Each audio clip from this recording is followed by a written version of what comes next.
So I think that the mental state is more about being open, being ready to get out of the comfort zone and curious. Love takes time, making connection takes time. I'm Sonia. I am originated from Algeria, but I grew up in Paris, and I'm a traveler since I'm 18 years old.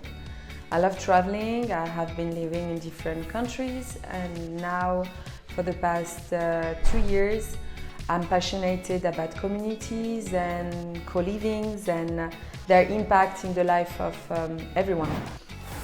Now, I think that the most transformative travel was the one that I had in Peru. I was only 21 or 22 years old, and we did a real tour, and I really enjoyed Arequipa because it was a very small city and a small city.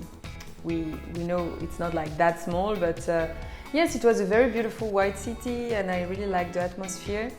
And I think that it's the first time in my life where I said oh wow, I can do a living outside of Europe. And yes, and why I started to build a community is basically because I was totally obsessed with La Palma Island. I really love this island, and I loved a city particularly called Los Llanos de Aridan. And I was no co-living there. There was no community. So because I have a soul of entrepreneur, I decided to build my community there. And it was almost 2 years ago. And yeah, it started with a big success. So the new concept is called Awid Aman. It's a convergence concept where a lot of people can work, collab together in order to gather other peoples from all around the world. And when we can bring a new state of living, a slow life living, a living more connected to yes, the respect of nature, the respect of others, and also the respect of ourselves. So it's mainly, yes, a collaborative project. I started it with a house called Casa Benahores, where it was a simple co-living on La Palma Island, and 8 months later a volcano appeared at 2 kilometers from the house, and I had to change everything. And it was a blessing for me because I just realized that the project wasn't just a house. It was yes, it has a bigger meaning than just gather in the house. It was more about finding a sort of tribe, finding innovative people, people who likes to take challenges, to be pioneer in a city and go where nobody is there yet, and take this advantage of time where there is nobody yet to really build a life that we want to have. Because I think that when you leave or escape big cities, it's not to have all the problematic of big cities, and after being in a place too much crowded or with the problems of criminality, not feeling safe, or just being in a crowded place, I love nature. I think that yes, I found my paradise in La Palma, and I can't wait to go back with many more people where the situation will be a little bit more calm. Till there, I am literally trying to find my tribe, and I invite all the people who want to escape big cities to meet me in 3 strategic places in Europe, in Germany, in Portugal, and in Tenerife, where I am now, and really try to talk to each other, find strategy, build a manual that will help other people to escape big cities in the best way, with the best ideas. And I think that digital nomad can really bring that on the table, because we are travelers. We know what it means to travel and to change cities and really live inside of the cities. So more than just a project maybe built by people from university, livers of this type of life can give a big input on this question. And I think that yes, finding more people who believe that small cities are the future will be a beautiful way to help others. So this is the plan. Wow. So basically, eco-traveling is really easy when you slow travel. I mean, going to a place and staying in this place and try to not change continent every month is the best. I have to say that I'm not the eco-traveler since 2 months, since the project in Europe started, and I feel very bad about it. But basically, the advice that I give is really like choose a continent or choose like a country that you want to visit, and really take the time to visit that country, to do a tour, to enter in cities that are not crowded by tourism, and try to live like other people. The other things that is really linked to the project is the connection with farmers. I think that farmers are the hero of now, actually, not the future, now, literally. They have been suffering with the industry and the industrial era, and we asked them to eat more and more food for less and less money, and basically that doesn't work like this.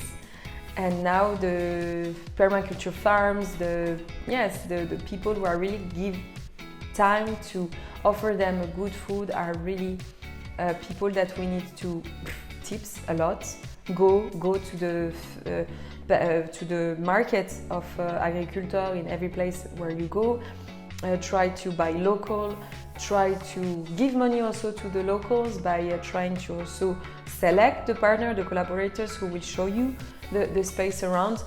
I know that it's challenging when you don't speak the language of the city, but sometimes it's also fun to not understand the language, and just you start to have this body language, and they just show you, and you can either move around with your Google if you want, and you just ask what you have around you if you want. But yes, take your time, don't rush. Traveling takes time, love takes time, making connection takes time, and we're here for this, to have like a life meaningful. So yeah, I advise to take the time. Yeah, I think that the best tips is to really check your mental state as a person, because traveling challenges you a lot. Having people around you who is not from your culture challenge you a lot too, because you can't just arrive in a place and feel at home with everybody. So I think that the best way to really get the best of this type of travel is just to be sure that you will be outside of your comfort zone and it's okay with you.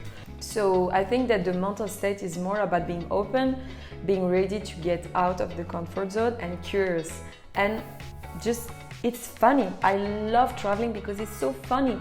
It's so funny to not understand the others. It's so funny to observe the little way of living of each of us. And co-livings or digital international community brings you everything in the table. It's like a big buffet, and you have all these flavors, and you're like, oh wow, it's spicy. Oh, this one is super cold, and this one is like super colorful, and da-da-da.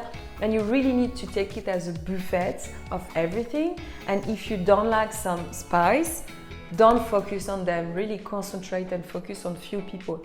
Other tips: don't try to enter into the mode of, big cities event where you go and you see a lot of different people, because it drains you, because you don't speak your language. You are surrounded by people who are like not really your friends yet. So I saw a lot of people falling into a cycle of consuming events and consuming like contacts and connection without taking the time to, and this is the most draining part. So yes, slow down, enjoy, and and be curious. Bubbly and surprising.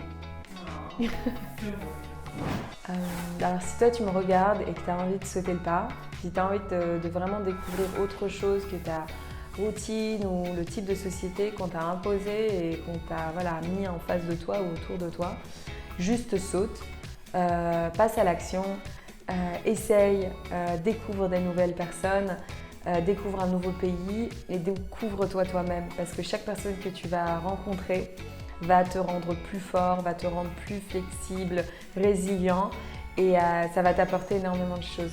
Ma marque s'appelle Awid Aman, ça veut dire apporte-moi de l'eau en berbère. Donc prends toute l'eau des personnes autour de toi, prends toutes les inspirations et tous les petits ruisseaux que tu vas rencontrer vont faire de toi une énorme rivière, voire un océan de bonheur et de découverte. Donc vas-y, fonce, Awid Aman, fais-toi confiance et voyage. Thank you so much. That was it. That's a wrap. Thank you so much.